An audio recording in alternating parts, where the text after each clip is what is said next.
भाईजान आप अपना नाम और ज़रा तारुफ करवाएंगे। भाईजान मेरा अस्सलाम वालेकुम, मेरा नाम मोहम्मद आमिर है। मैं ये काम करता हूँ एल्युमिनियम का।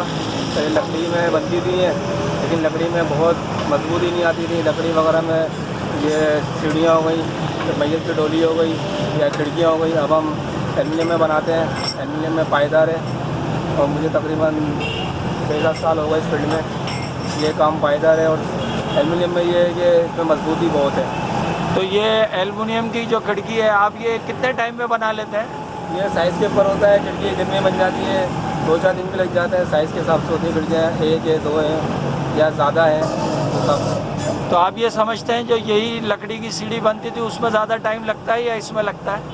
ये ज़्यादा पायदार है, इसमें टाइम ज़्यादा लगता है, उसमें कम लगता था। अच्छा लेकिन अच्छा। पायदारी इसमें है, पायदारी। सिल्वर में। अच्छा अच्छा। और इसमें खिड़कियों के अलावा जनाजों की डोली ये है। डोलियाँ हो गई, तख्ते हो गए गुसल के, और सीढ़ियाँ हो गई। अच्छा, गुसल के तख्ते भी अब ये इसके तख्ते आते भी हैं? गुसल में आते हैं, गुसल के तख्ते भी इसमें आते हैं, और मैयत की डोली भी इसमें आती है, और खिड़कियाँ हो गई, सीढ़ियाँ हो गई, टेबल वगैरह हो गई, बहुत सी चीज़ें इसमें बनती हैं। चलें।